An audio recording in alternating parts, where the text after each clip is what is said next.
What's up, shelf addicts? Welcome back to the Shelf Addiction Podcast. Today on Book Chat, we are continuing our current fantasy read-along with Book 3 of the Shifter series, Pride, written by Rachel Vincent. We also have some breaking news for you. Stay tuned.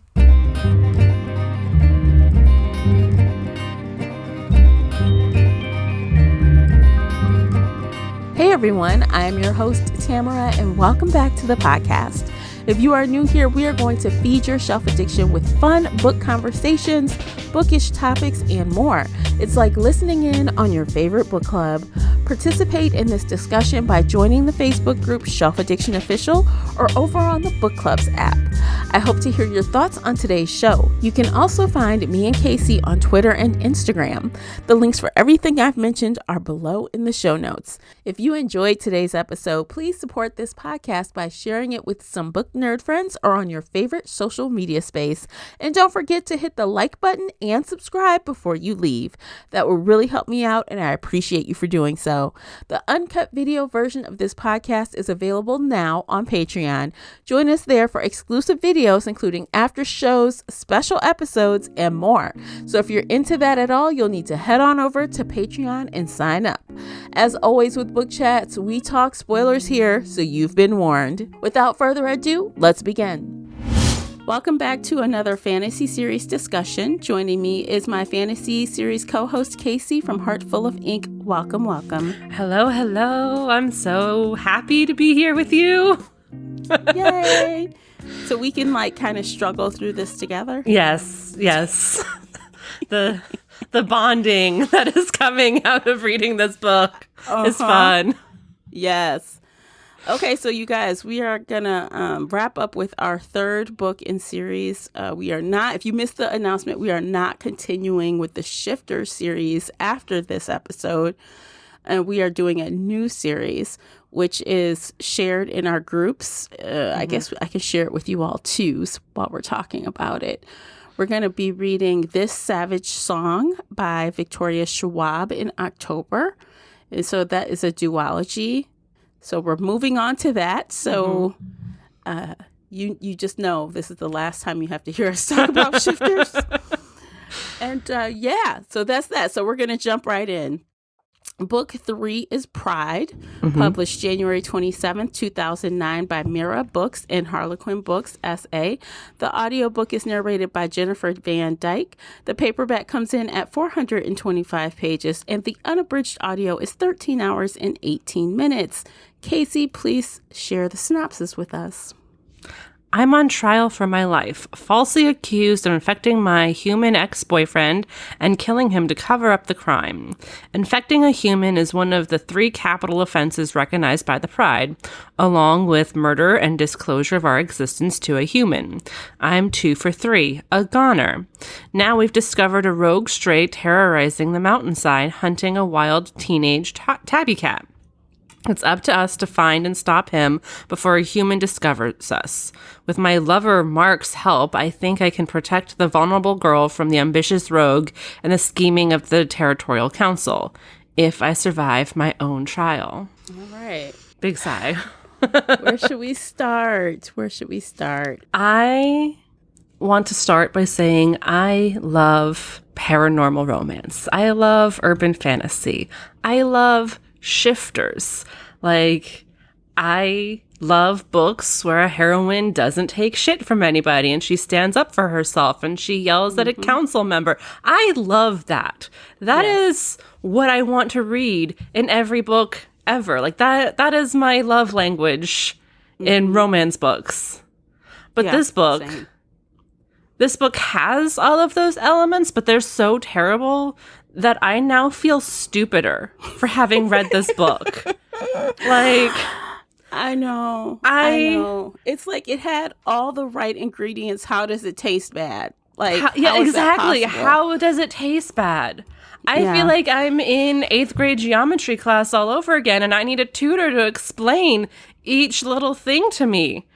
And I was saying right before we started recording, I'm so tempted to go get a whiteboard with multiple different markers and try and like write this out so we can figure out why this happened the way it happened and why the rules contradict each other and why one rule works here but doesn't work here. And, you know, everybody just takes it at face value. I don't know what else to say other than like, I don't understand this book.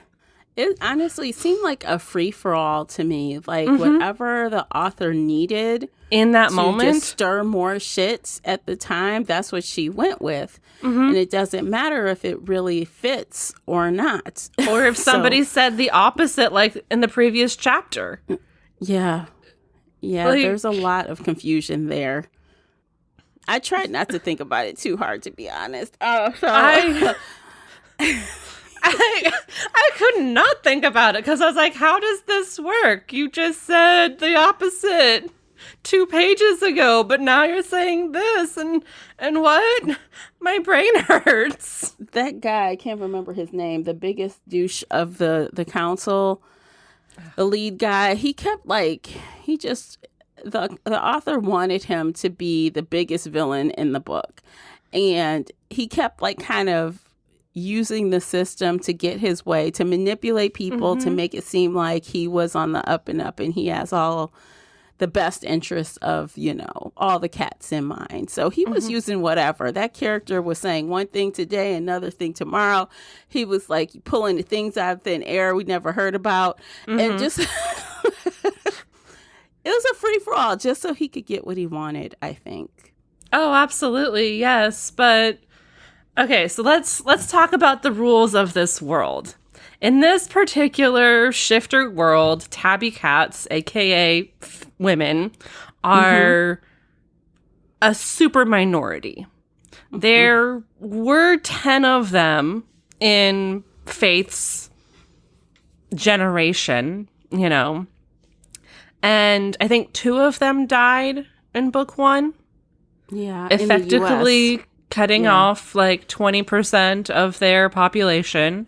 Right. And but one of the biggest rules is that like you have to protect the tabby cats at all costs, right? Right. Like that is their number one rule above everything else. You have to protect the women because without women you can't have more babies, and without more babies you're all dead. Right? Like that's the number one rule. Like But they're talking about executing a woman? Yeah, executing a tabby cat?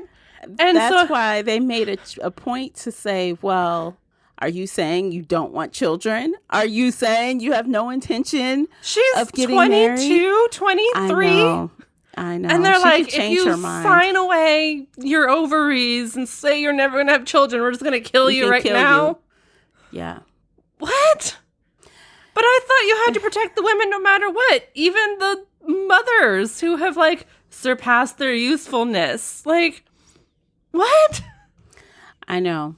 I was wondering how they were going to try to make this, I guess, more volatile, right? Because automatically I'm like, well, she's not going to die because they can't kill her. They can't.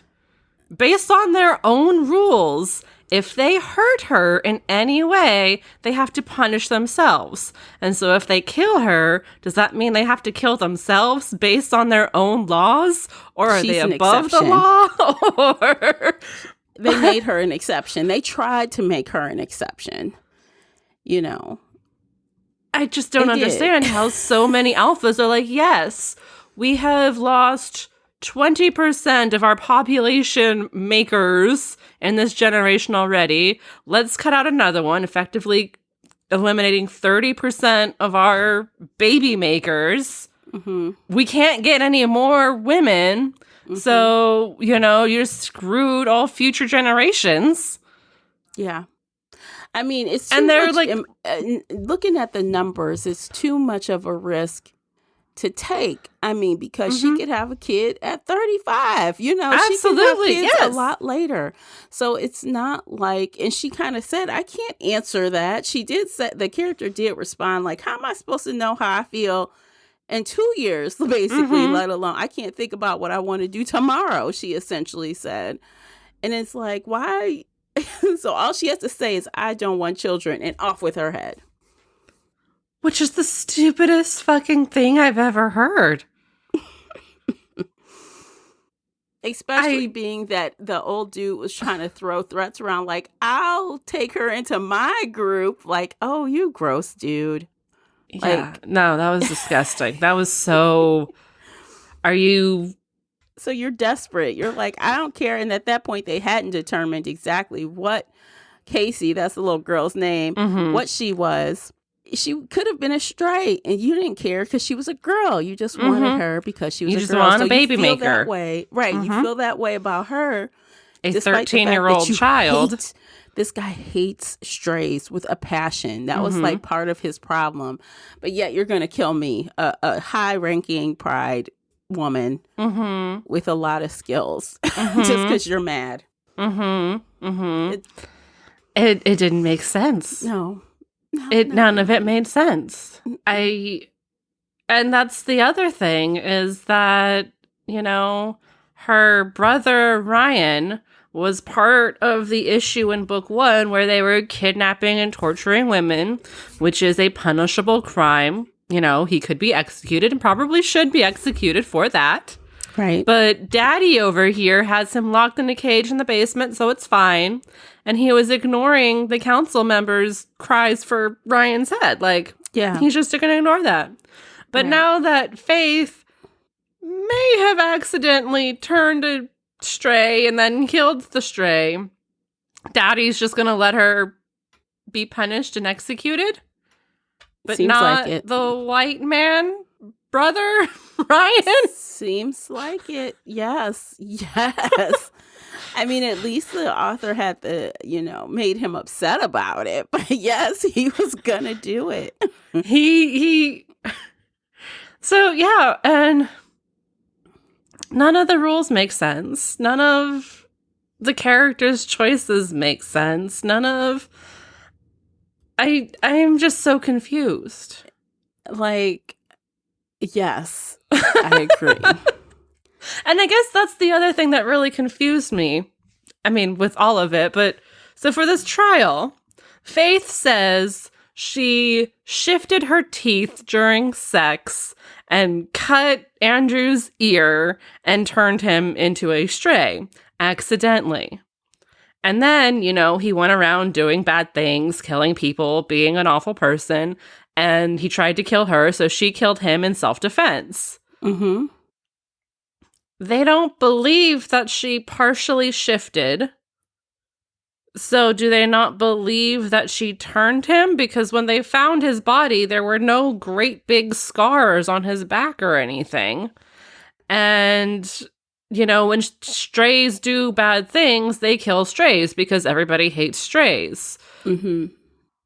And if I want to go down that rabbit hole, how are all of these strays being made? Because if you're not allowed to make strays, you get killed if you make a stray. So how are these strays being made? And like, there's so many strays that they have all these big open spaces for the strays to roam around in. And like, I mean, I understand. I'm so confused. That is a loophole, right? That's a plot hole, as you would call it. It's a plot hole. No clear reason why there are so many strays running around. If supposedly you can smell who bit them and who turned them, then all those people would be dead. All those cats who turned them would be dead. But and you apparently, like, she's the first person on trial for this in a long time, and she's the only one who has ever turned a stray. Like, she had one of those dramatic lines where she's like, "I'm the only one." Well, how come her and Mark's job wasn't inclusive of finding the person who turned the stray? So in book 2, when they're out there chasing the strays, why aren't they also looking for the person who turned them? Because that would make sense. And that would be like, yeah, let's go hunt down the makers and kill them or put them on trial. But no, it doesn't matter when that happens. It only matters when Faith maybe accidentally did something to a man's ear that they don't really believe she did. But there's no other marks on his body. And so... Well, she finally proved it. It took her forever to turn her face. but she proved that what she said is true. Mm-hmm. So I think they kind of were letting that one go, but then it became all about the murder. How do we know you didn't murder him on purpose? And even the doctor who testified said you can tell by the marks on her that they are defensive wounds, and she also had to kill him because you could tell she was on her back. All these things were so obvious, and they just weren't going for it. They just wanted an excuse to kill her at that point. It was obvious. Yes, it was obvious that they just wanted to kill her, which is stupid, again, because she's a woman. And anyway, but like, the other thing is she is officially an enforcer. Like, she was being paid to hunt down strays and kill them. Andrew was a stray who was hurting human women, and so it was her job as an enforcer to hunt down and kill him, right? Right. So she was doing her job? Yes. But they want to murder her for doing her job? Yes. I'm so confused. It doesn't make sense. It doesn't make sense. It doesn't. But yes, essentially that's it. They're trying to say her motives were not job-based. They were personal, and that's not the case. And it's proven that's not the case. That's why they let it go. But I don't think it was really proven. I think they just decided to let it go because they were able to get rid of Mark. Yeah. And that was another twist that was kind of like, what?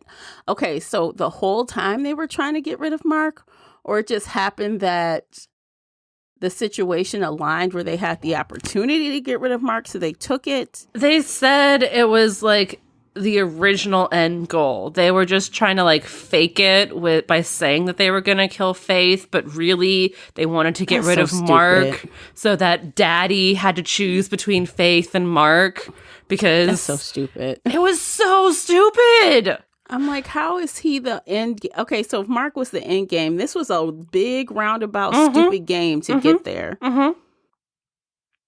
It's because they're racist, bigot people. Like, Mark is the only person of color in this entire goddamn book. He's the only person of color living at their farm. He's the only person of color we ever see who's not a bad guy. Yeah. And now he's walked away. And now they banished him because he's a stray and that's dirty and they don't want him around. So got to get rid of the person of color.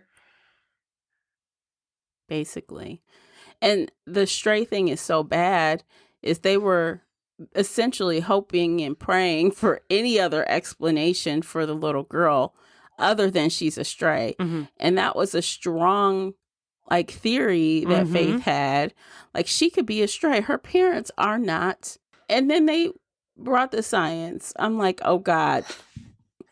Recessive genes. Okay. And then they had to explain it. Like, the author explained it for people in school. Yep. And I kind of feel like this is opening another plot hole by doing this. Very much so. Yes. So who knows how many are out there from parents that carried recessive genes? Probably a lot. Be out there. But for some reason, only this little girl got busted. And why? Genuinely, why? Was it the hormones that just changed her? Was she... Yeah. I guess. So this was so this was the explanation they guessed on, right? Because she doesn't really remember. So it sounds like she hit puberty and she changed. And it sounds like her mother and her sister were there when it happened and they're freaking out. And out of instinct, she kills her family and runs away for doing it. But in that moment, she doesn't understand what she is or what she's doing. So she's just stayed that way. For months. For however many months 5 months or whatever, how many months she was out there. So that's wild. Yeah. No, poor child. Yeah. They actually did feel bad for her, thank goodness. But finally, they were trying to be like, she scratched people. She did this. And the man and the woman in the tree. Oh, God. She's trying to save her food for later. I'm like, oh my God. That's what a cat does. Like, she was so fully cat that she forgot how to be human. And so, honestly, like, no, I don't blame her for eating that human woman and hiding the body up in the tree. No. And I don't think anyone did. She was just ashamed that she did it, I think. But with that said, the author had to find another way to make her a viable. As I said this whole time, this whole series is about adding women to this pride. And that is what's happening. This is woman number 2 in a row. Yep. So they had to find a way to do it without her being a stray. And the author came up with that. Which feels weird. Like, it would have been better if she was a stray, and then, we could have started integrating strays into the community, other than this pure blood bullshit that they hold on to for no reason whatsoever besides racism and bigotry. Like, the overtones. And I'm sure they would find, if she was a man, if Casey was a man, they would have found another way to make her a second-class citizen. Oh, absolutely. But because she's a woman and they need women, they're like, okay, cool. We get it. It's fine.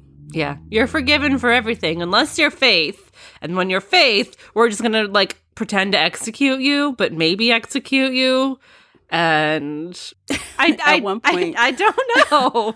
At one point, I can't remember who told her, but one of the cats says to her, they're going to kill you no matter what, essentially. And so then she's like, well, I can say whatever because you're going to kill me anyways. Isn't that right? I'm like, what are you going to do? Kill me twice? Right. And I was like, I have to laugh at that, but also, like, this is just so stupid.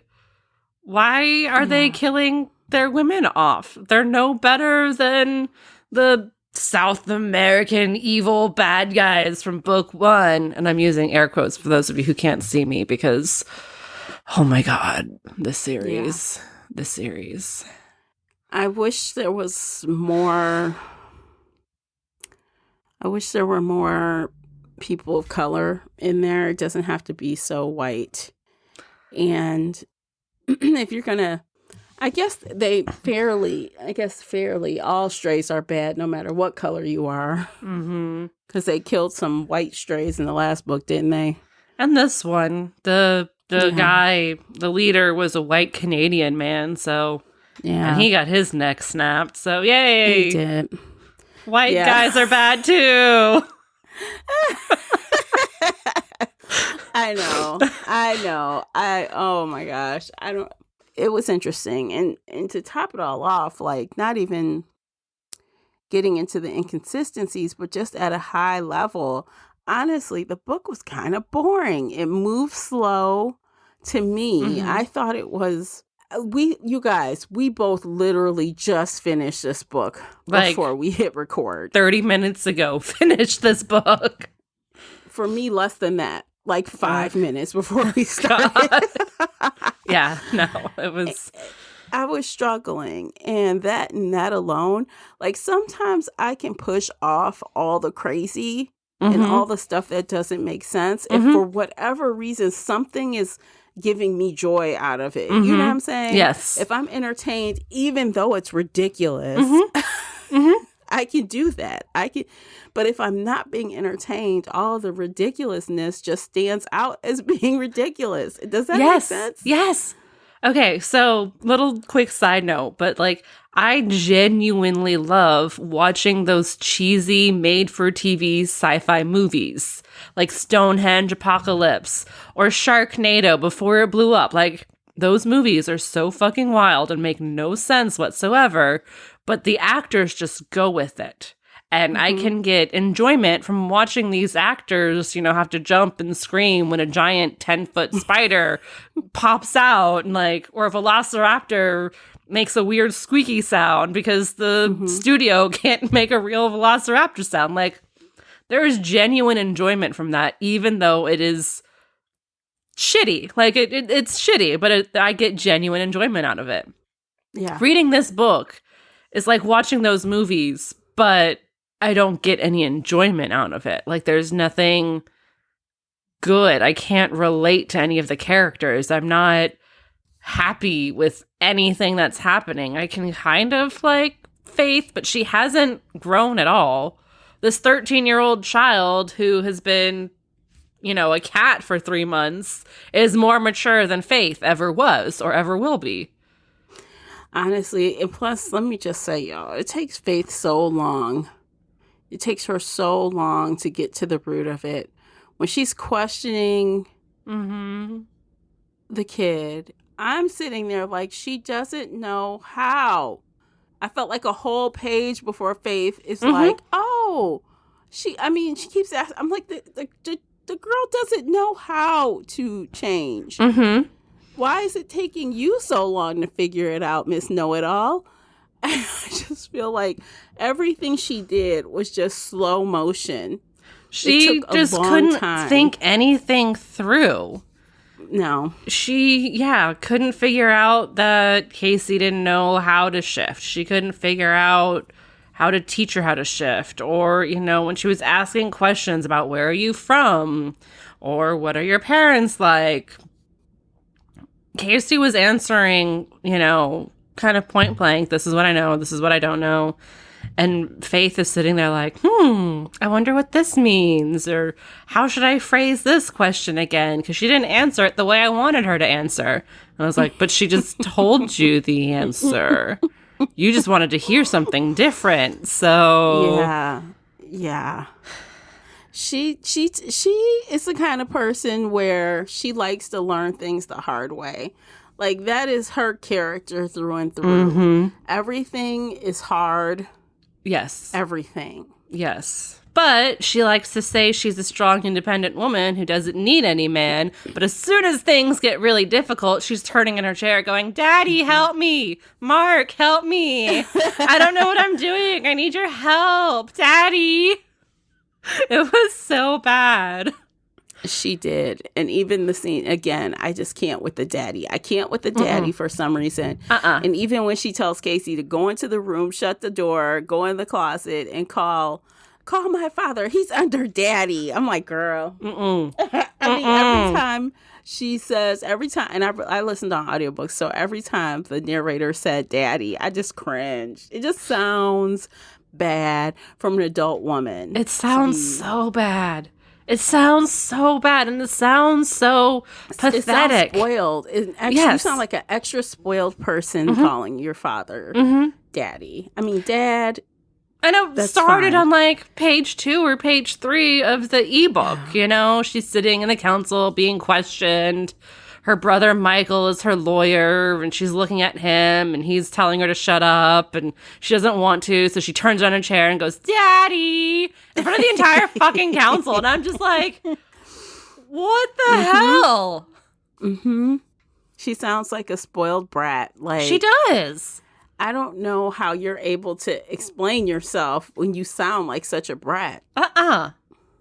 You sound like a child. Again, the actual 13-year-old child sounds more mature than you. I know. And you're a 22, 23-year-old woman. I'm trying to think of something nice to say about this book, but I don't have anything. No, and it's fine. Honestly, it's fine. What we're going to do is we're going to take a break. We're going to take a commercial break, guys. When we come back, we're going to continue talking about the book.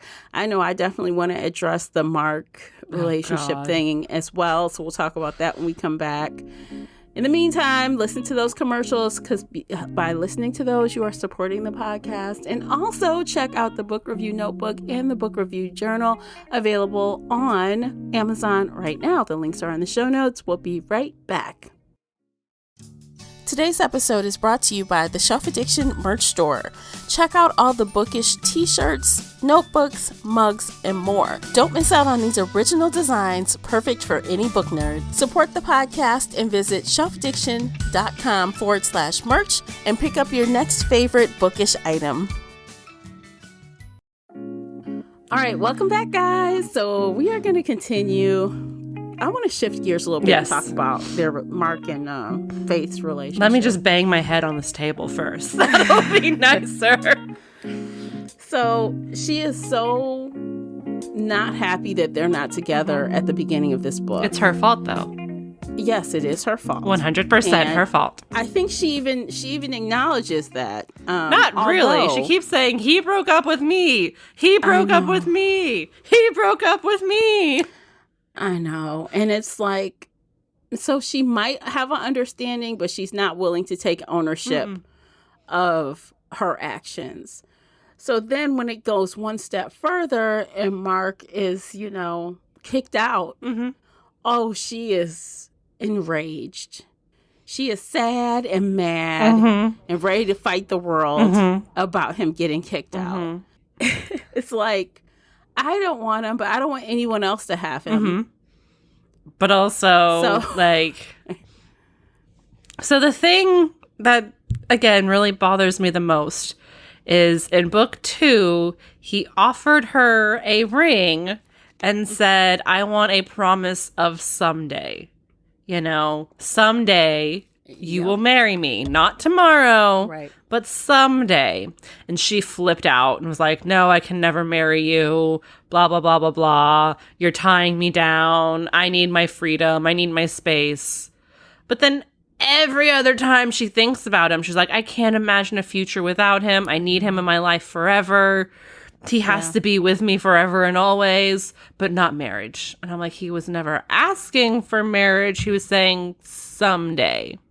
Like this promise of the future that you want and this commitment to saying, yes, I want this future with you. But she said no. And then she's mad because he broke up with her.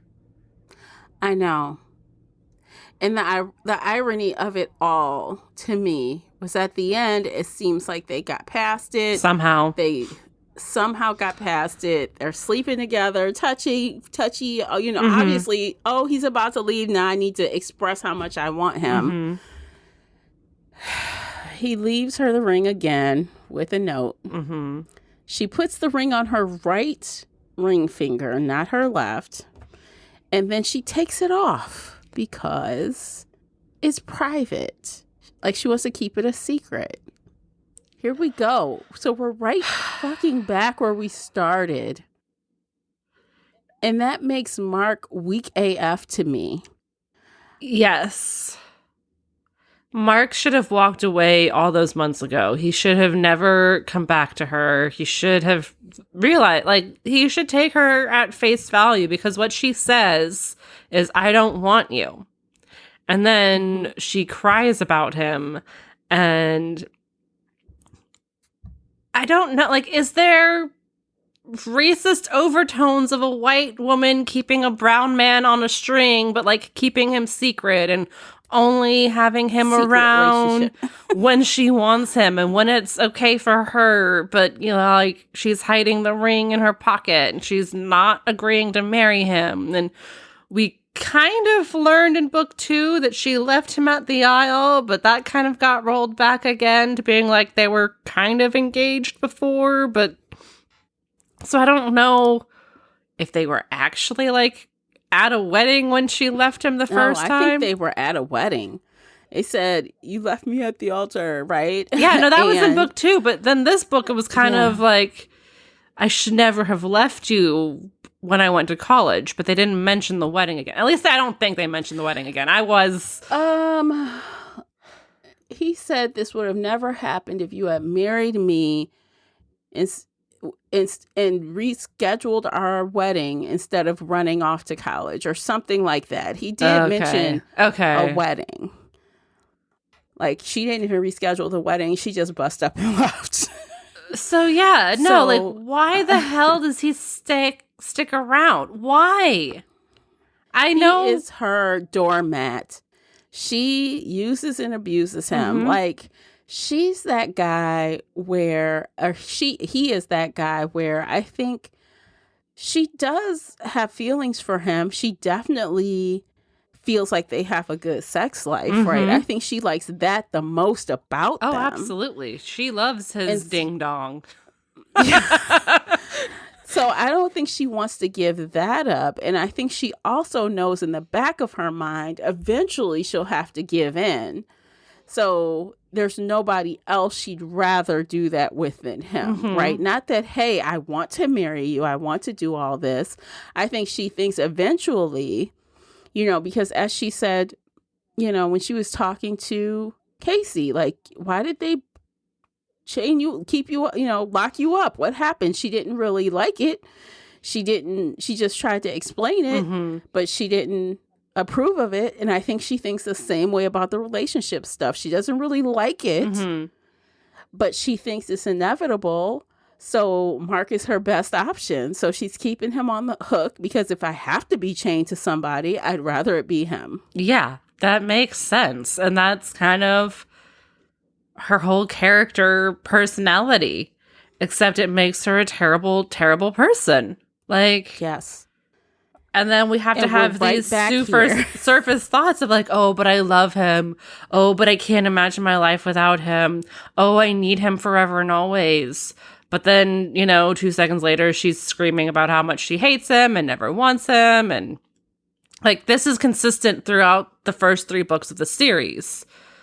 And nothing has changed. She hasn't changed. She hasn't grown.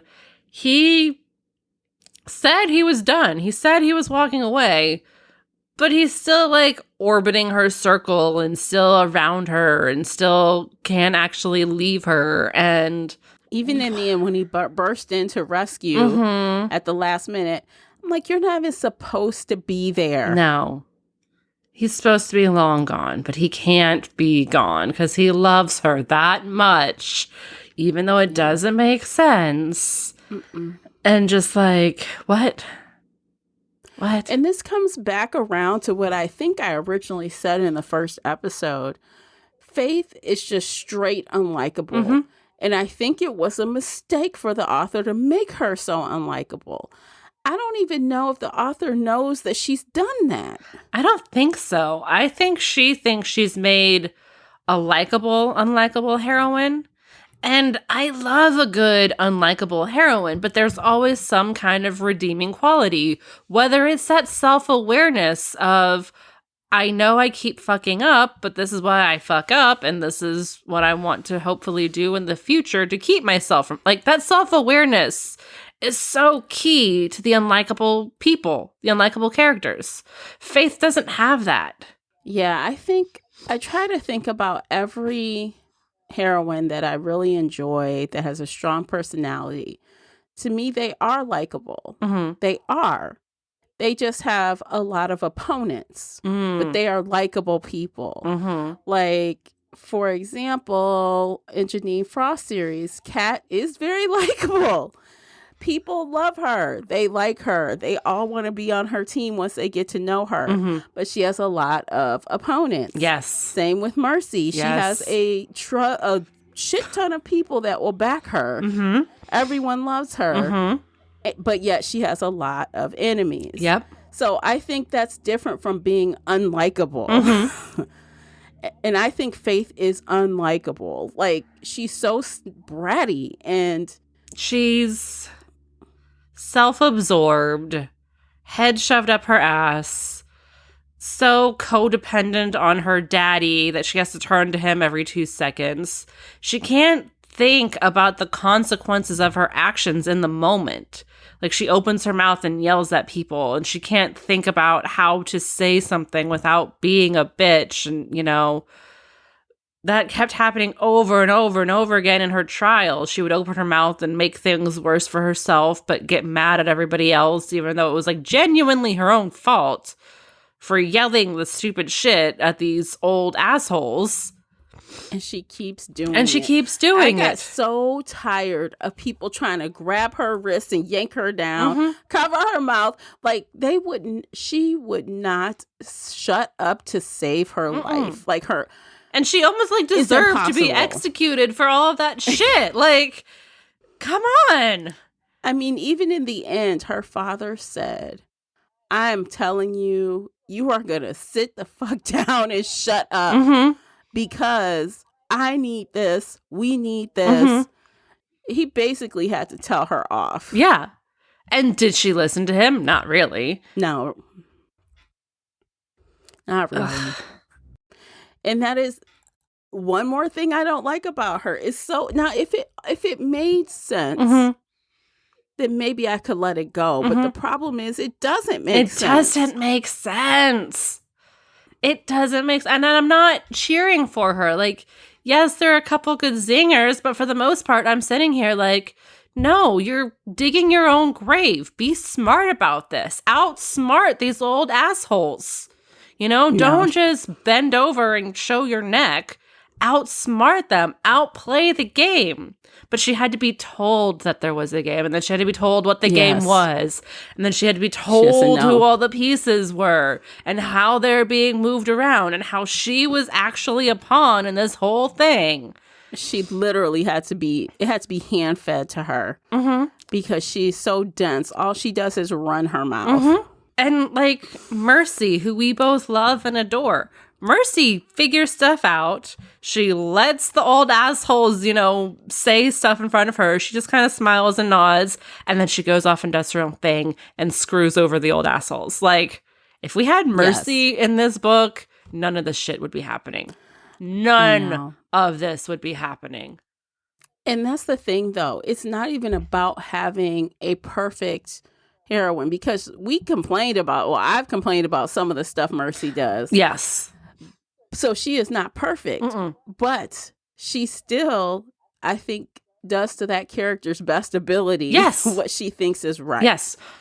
And it comes across well, right? Across the page, it comes across, and we root for her instead of saying, what the fuck are you doing? Yes, exactly. Why are you doing that?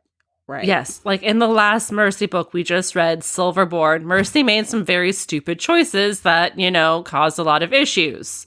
But she thought they were the right choices, and that's why she made them. And everybody, including her mate Adam, was like, don't apologize because you would make this choice again.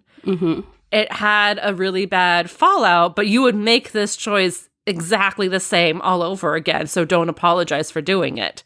And that's the good character doing what she wants to do because she believes it's right and dealing with the consequences, and everybody around her going, yeah, you kind of did fuck up, but you know, this is who you are. We accept you for your fuck ups. Yes. And it's the opposite in Faith's role. Yes. Her father, Mark, you know, Jace, everyone, her brothers, Jace, everyone around her are constantly saying, shut up and sit down, Faith. You know, you're doing this wrong. You don't. And they're right.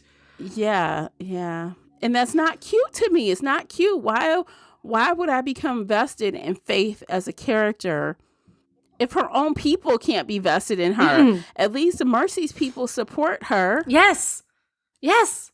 Nobody likes what Faith is doing. Not her family, not her lover, not her friends, not her brothers, like nobody. But she keeps doing it because she doesn't have the self-awareness to realize that she needs to listen to them. They have her best interest at heart for whatever reason. And if she just, you know, listened to them, sat down, actually shut up and listened to what was happening, and then went and did her own thing, that would be somebody who I could get behind. But we're 3 books into this series. Faith is still at zero self-awareness. Yes. Which makes it hard to read. It makes it hard to care about her. It makes it hard to give a fuck about anything that's happening. Absolutely. And so yeah. No, we met a new character kind of early on in the book. So, little context for this scene because, oh my God, I was rolling my eyes so hard. Faith is allowed to go out and to the forest and get some fresh air. So she goes out with Mark and Jace, and they smell a stray, and they're like, oh, we gotta be bait and capture this stray. So Faith makes herself bait, does kind of get caught by this stray. But this guy actually seems to like kind of genuinely be nice. He's a cat in this moment, like a big ass 200-pound panther who like very gently has her jacket arm in his mouth, and he's trying to like lead her into a different direction. And she's like, oh my God, he's so mean. He's so vicious. I don't know what to do. I'm like, this cat with teeth bigger than your fingers is holding onto the cloth of your jacket, not your arm, the cloth of your jacket, and like trying to gently lead you away. Finally, Mark and Jace show up, and somehow Faith ends up underneath the stray, like he's kind of protecting her, but his nails are retracted, so he's just standing on her and squishing her chest, and she's like, I can't breathe, I can't breathe. But Mark does something to scare him, and so his claws flex out a little bit and puncture her gut and then retract instantly. And the way everybody acted, you would think she had been gutted. You would think her intestines were spilling out onto the forest floor. Right. They're like, oh my God, there's so much blood everywhere. Like she was near death. Yeah. But like, if you've ever had a cat just kind of like put their claws in you and then retract them, it hurts. But it's just like those little pinpricks. It's not a great big mauling across the gut. Like it's...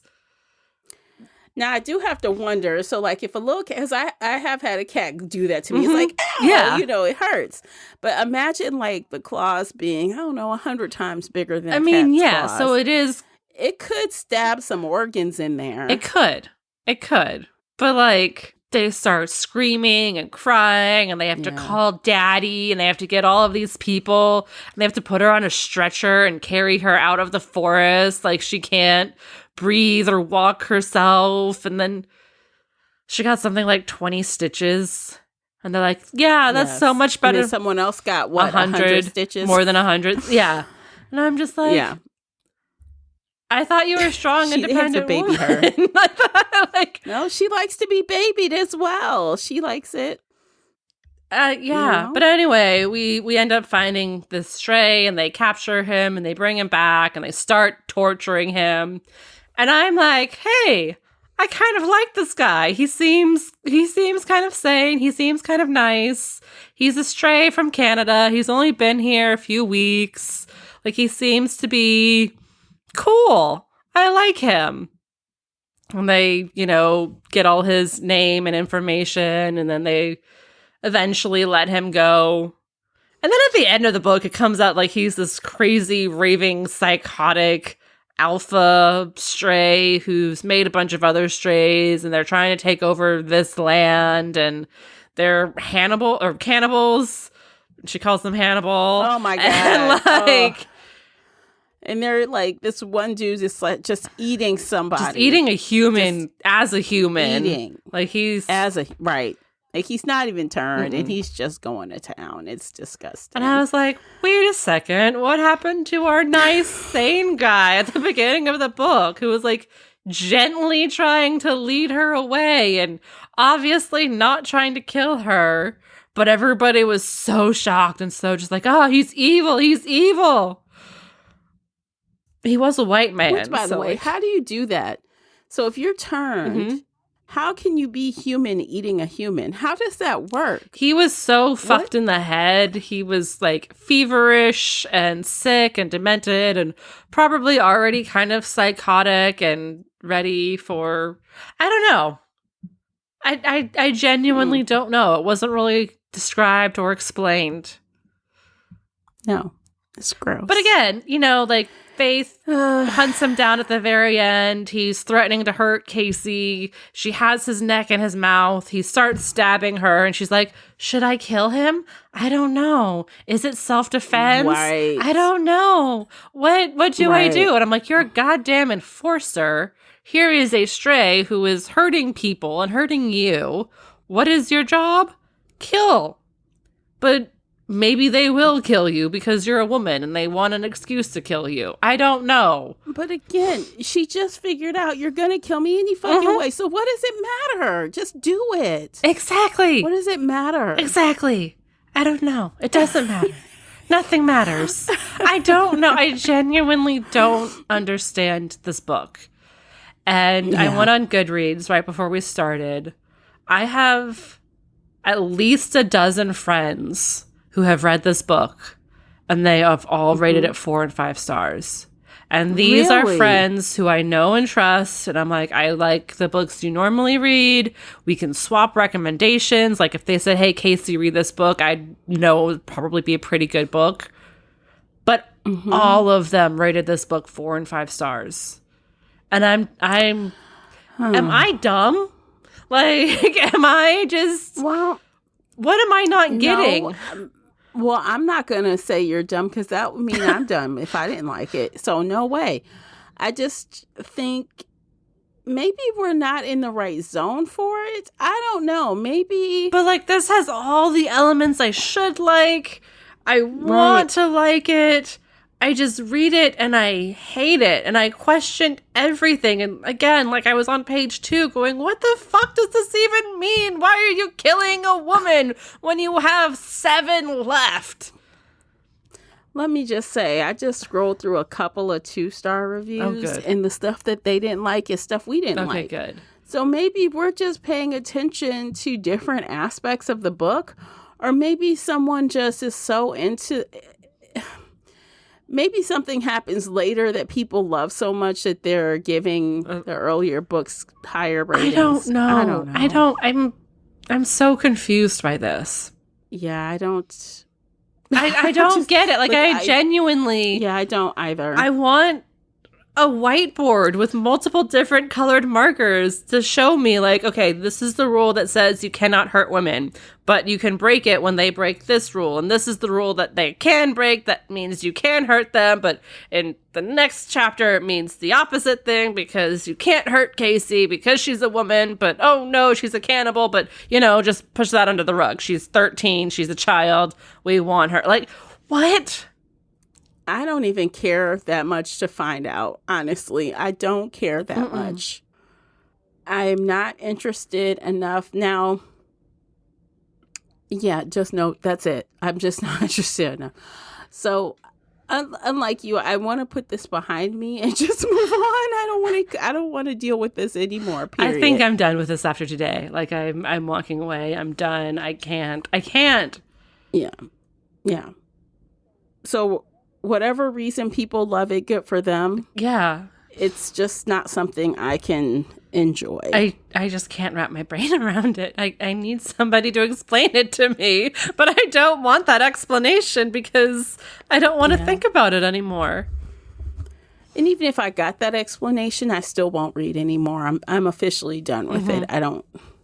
So let's hurry it. Let's rate it really quickly. I mean, we know all the reasons we don't like it. So let's go ahead and put the final stamp on it. 1 star. 1 star. It's an emotional, I'm confused. I don't understand anything. The writing is somewhat decent. Like if you just look at an actual sentence, it's better than some of the things I've read. But like from page 1, I didn't understand what was happening. So 1 star. 2 star for me. I don't like some of the stuff going on. I have a big problem with the heroine, as you know. But, I mean, I was not confused as far as, like, the plot in itself. But it's just when the details start, it gets really murky and the rules of the world are murky. To me, that was the biggest issue. But just looking at it at face value, I understood what was happening, but I don't understand why it was happening. Let's put it that way. Yeah. I understood what was happening, but I don't understand why. And every time somebody gave an explanation, it contradicted some other world building rule. And they never addressed that contradiction. They never addressed any of it. So... yeah. And there's just no hot guys, in my opinion, in this book. Nothing. Mark is attractive, but he's just so weak that, like, I just want to take him out and put him in therapy and be like, just leave, baby. Like, I don't want anything to do with you. That's not attractive to me. That's like little brother.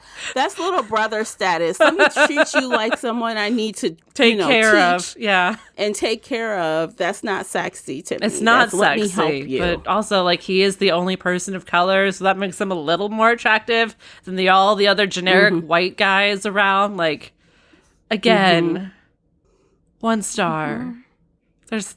I could probably dive into some of those POC issues, but we're just going to leave it at surface level right now. and we're just going to walk just away. Leave it there for now.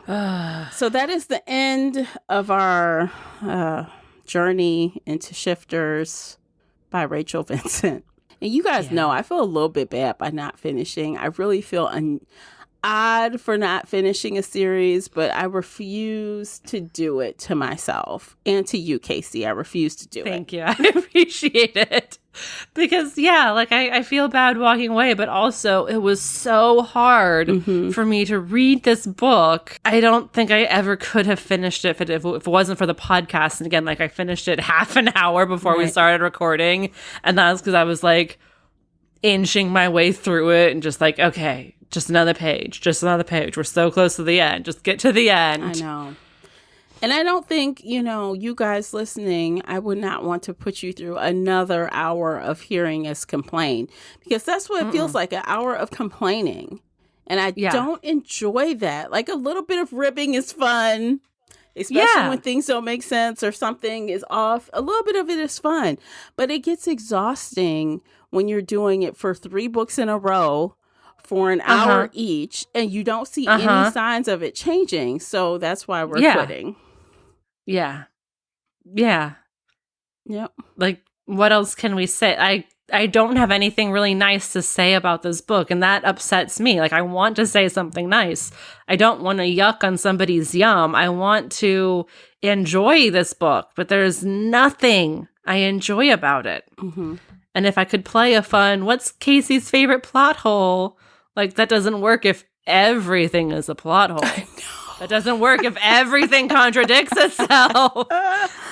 Then I just have to rip the whole book apart. Not this didn't work or this didn't work. If there's 1 or 2 things, that's fun. I know. But if it's the whole ass book, I'm sitting here in confusion and asking for a tutor to help me. Mm-hmm. What? No. Quitting. We're tapping out. We're calling Uncle. And maybe I also just don't like cats. Maybe. I need to get you reading Nalini Singh, because she writes cats well. Mm-hmm. And there's a lot of diversity because she is a woman of color herself. Okay. So yay diversity, yay cats. Love her series. Okay, well maybe I'll try it one day on my own, because that's a pretty long series, right? It's very long. Okay. We might have to read 1 book for a bookish discussion at one point. Mm-hmm. But yeah. Okay, well I have to keep that on my list, because so far I'm not loving the cats. Not sexy. Cats. I like cats. I love big cats, but not this series. Okay. Not this series. Well, okay, I think we're done. What do you think, Casey? I think we're done. Can we tap out? Yes, we're tapping out. Go get a drink. We are 100% tapping out. So we will see you guys next time. Don't forget, we are switching to a new series. Come back and hear us talk about this Savage song next month, and hopefully it will be a fun conversation. I'm crossing all the fingers, all the toes. Fingers crossed. And we're going to end things there. Don't forget to leave a like and subscribe before you exit. And we'll catch you guys in the next episode. Until then, take care of yourselves. Bye, guys. Bye, everybody. If you enjoyed today's episode and would like to show your support, there are a few things you can do. Head on over to Apple Podcasts and leave a positive 5-star review, or like this episode on your favorite podcast player. It seems so simple, but it really helps me out.